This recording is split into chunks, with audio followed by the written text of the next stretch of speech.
Good afternoon, guys. Here at Ray Motors, we're gonna do some work today on a 2014 Ram 2500 Cummins. It's a great truck. It's an awesome truck. We love the way it drives. We love the way that it pulls. But it's got the old dreadful water leak that they're known for. Okay, we've already kind of got started before we started the video, but you'll see the Y pipe here that connects the 3 upper radiator hoses. Went to the local Dodge dealership to get them to see about changing this, and the cost was going to be well over $400. That was only going to be to replace the top radiator hose assembly, which is the 3 radiator hoses that you see connected together. It's going to be the one lower one, the upper one here, the elbow that connects directly to the radiator, and then the other one that goes over to the intake. Okay, so what we've done, we instead of purchasing that whole assembly at $400, we went to the good old eBay and shopped around and found a piece here that's not only a lot more durable, but it's a lot cheaper. This is the part we're going to be replacing it with. This is an aluminum Y-pipe connector for the upper radiator hose. But if you see on the Y-pipe, this is made so that it's pretty much connected permanently. So what I had to do is take my Ziz wheel and cut these plastic connectors in order to remove it. So I'm going to remove that now, and I'll show you how that's done.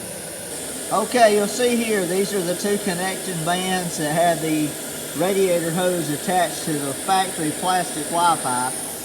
And guys, you do need to be very careful cutting these off. You can see there that I did nick the radiator hose just a bit, but it's not hurt. So now what I'm going to do is remove these hoses and replace it with the new heavy-duty aluminum assembly that we have over there. Okay guys, so now we have the hose off. Took the whole upper radiator assembly hose off. Left this one here in its place. There was one 10mm bolt or small bolt that went in here to hold the clamp. You see the clamp there. I cut the whole assembly off. Now it's time to take it apart. So guys, in the words of Highway Hunter Ray himself, there we have it. We have the hose apart. Unfortunately, I could not video each step. I just don't have enough hands to hold the camera and do all that. But the plastic coupling has been removed. I cut these bands, pried them off. That's all that was holding that hose together. That's all that holds the rubber hose to the plastic connector. So I just cut it, popped it off. I had to kind of pry the edges just a little bit because they were stuck, I guess from just being on there over time. But now what we're going to do is put this new coupling back on. We've got the clamps here. I want to make sure that I turn those clamps the correct way so they're not rubbing anything on the inside. And we'll put it back together and check for leaks. Okay, so now I've got the hose stuck back on. I've got this clamp here tight.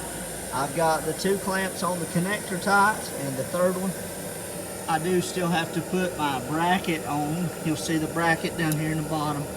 It's got a little spot there that it mounts to. Get it in place. And then I just have to slide my end clamp on right there, and we'll be good to go. And she's running. We're checking for leaks. That new connector looks good in there. So far, so good. We got it filled with antifreeze.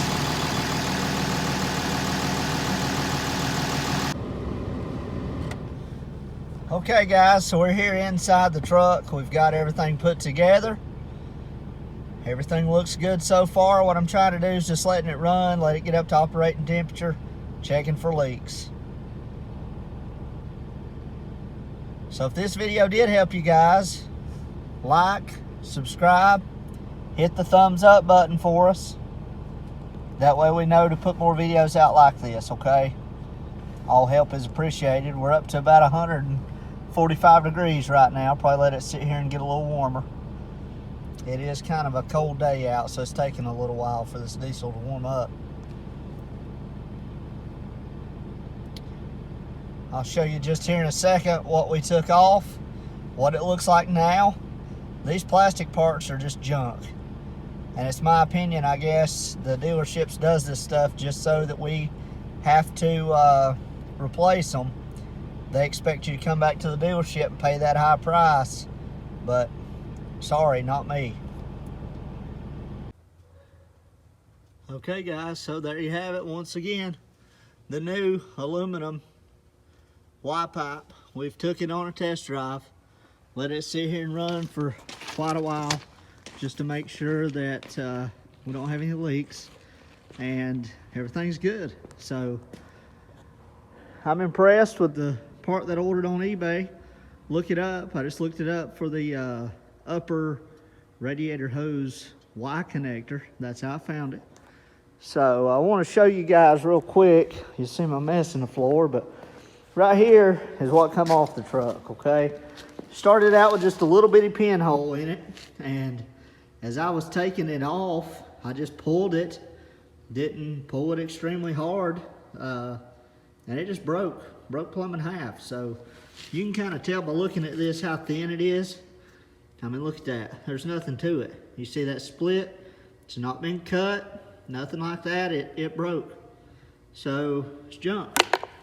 That's factory parts for you in my book. Unfortunately, they make them so that we can bring them back to the dealership and hopefully spend more money on them. But in my opinion, for a truck like that, as much as it would cost brand new, you should not have to spend that kind of money just to replace a upper radiator hose. And hopefully this video helps show you that you don't have to do that.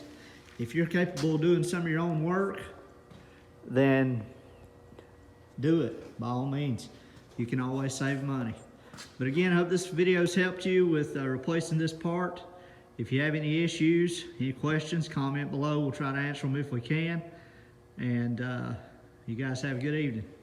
Thanks for watching.